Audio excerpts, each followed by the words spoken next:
Se está hablando del Consejo de Participación Ciudadana con un posible presunta usurpación y simulación de funciones, cuando en este momento, señores, por favor, entiéndanlo, en este momento hay una vicepresidenta elegida a dedo, que es la secretaria del presidente Daniel Noboa, que está usurpando las funciones de la presidenta Verónica Abad.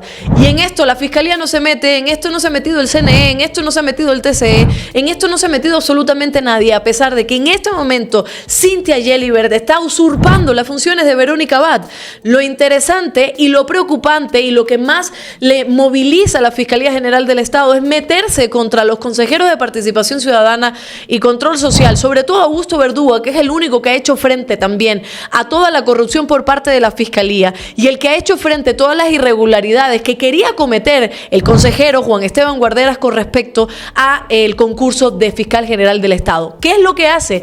La misma tipa, esta tipa corrupta, lo sigo diciendo, Diana Salazar, la corrupta, la que hace sumisa del poder, la que está trabajando con Estados Unidos y el gobierno de Daniel Noboa para instaurar un fraude, lo primero que hace a su llegada en Ecuador, luego del embarazo y luego de decir que tenía que cuidar a su hijo, es de precisamente ser parte de la campaña.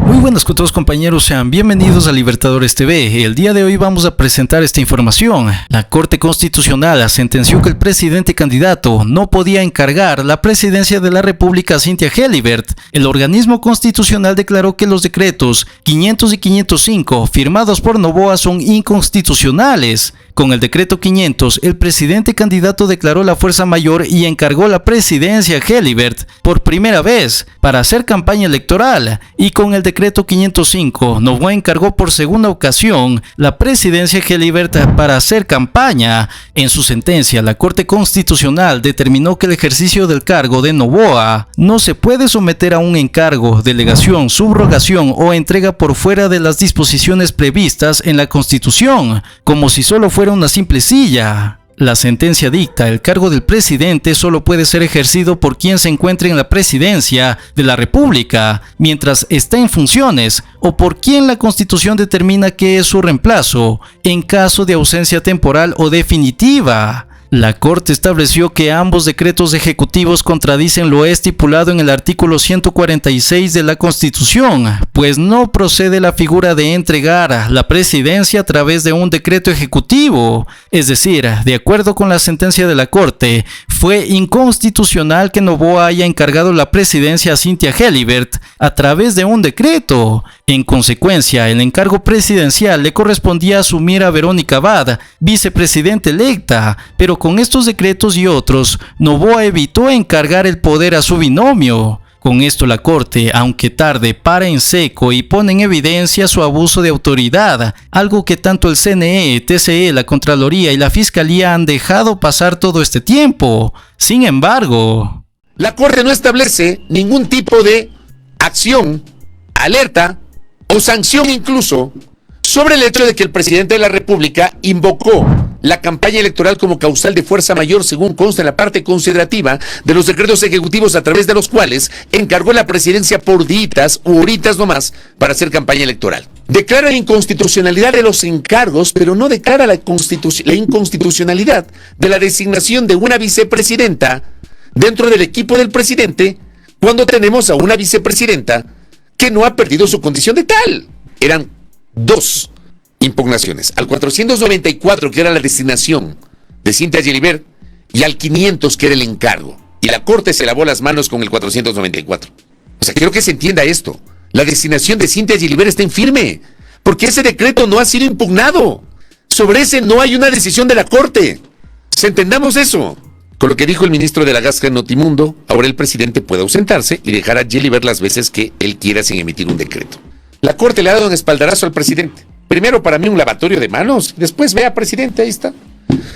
Va a enfrentar segunda vuelta. Bueno, aquí tiene, para que enfrente la segunda vuelta. No tiene que encargar. Eso va a pasar. Tengamos un juicio crítico sobre lo que está pasando. Es una vergüenza. Cuando un organismo llamado a dar certidumbre al país no le da certidumbre a este país, es una vergüenza. Apaguemos la luz, bajemos el ánfora y vámonos todos a la casa, porque aquí impera la ley de la selva. En serio. Qué horror.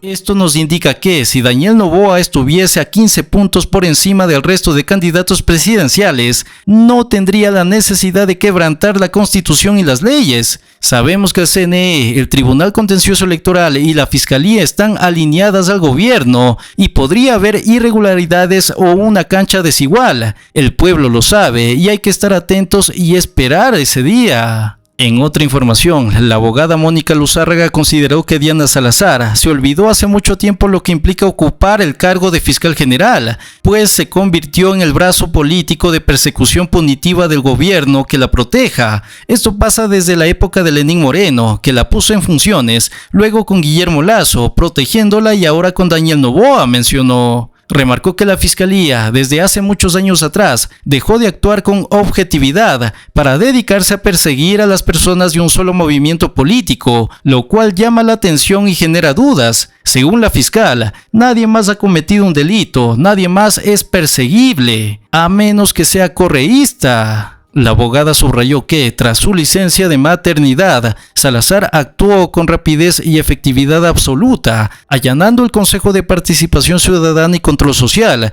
Esto nos demuestra que ha perdido el norte y eso nos atañe a todos quienes día a día trabajamos en el ámbito penal, porque vemos a una fiscal sesgada, llevada a perseguir políticamente a sus enemigos y a los enemigos de quien la mantengan en el puesto, puntualizó. Mónica instó a no olvidar que en la administración de Salazar han asesinado a fiscales, pero claro, la fiscal general solo le interesa el enemigo común de sus protectores. La abogada consideró que se está maquinando un fraude electoral por todo lo que ha ocurrido desde la inscripción de candidaturas en octubre de 2024, cuando el presidente candidato decidió competir por la reelección sin pedir licencia. A partir de ahí, detalló algunas infracciones electorales: uso de niños en campaña, participación de candidatos en entrega de obras, funcionarios del gobierno y servidores públicos haciendo proselitismo político en redes sociales, el Servicio Nacional de Aduanas entregando mercadería a Lavinia Balbonesi y al Ministerio de Inclusión Económica y Social MIES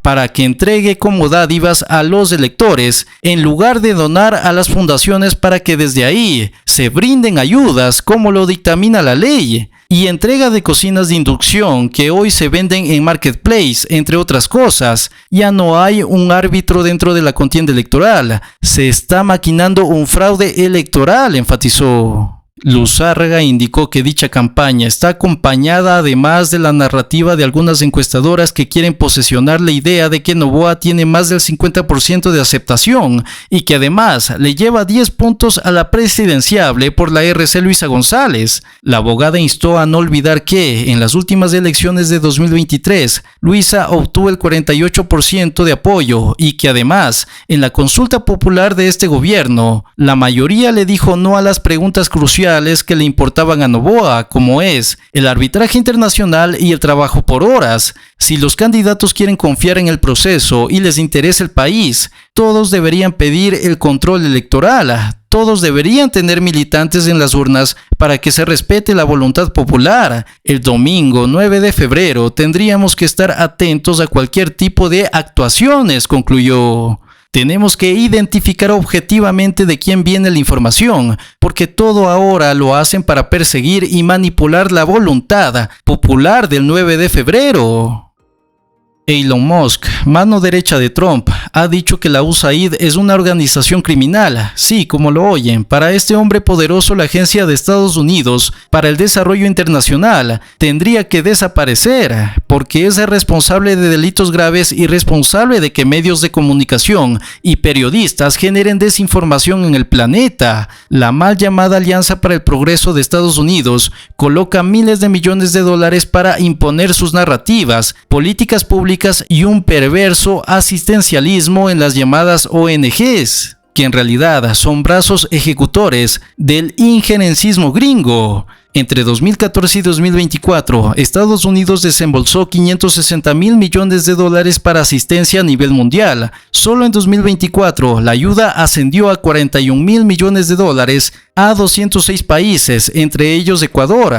No olvidemos además que se han movido en un modus operandi muy habilidoso naturalizado por las élites y la mafia mediática. Presentan sus propuestas, les pagan bien a sus directivos y estos hacen contacto con entidades estatales como la Fiscalía, la Contraloría, el Consejo Nacional Electoral, los ministerios, etc. Dictan cursos y talleres con conferencistas y expertos extranjeros y otros nacionales que se hacen pasar por foráneos para que luego se conviertan en leyes, decretos o políticas públicas. Tampoco olvidemos que buena parte de la millonaria campaña de desprestigio a la Ley Orgánica de Comunicación vino de esas ONGs, como la llamada Fundamedios, bajo el argumento de que se violaba la libertad de expresión. Para eso la USAID pagó viajes, expertos, publicaciones, talleres y hasta a periodistas neutrales, con tal de que no se establezca un ordenamiento jurídico para lo que ahora denuncia Elon Musk. Ya veremos pronto la lista de aquellas personas e instituciones, portales informativos y periodistas que desaparecerán de escena porque ya nos llegará la información de las transacciones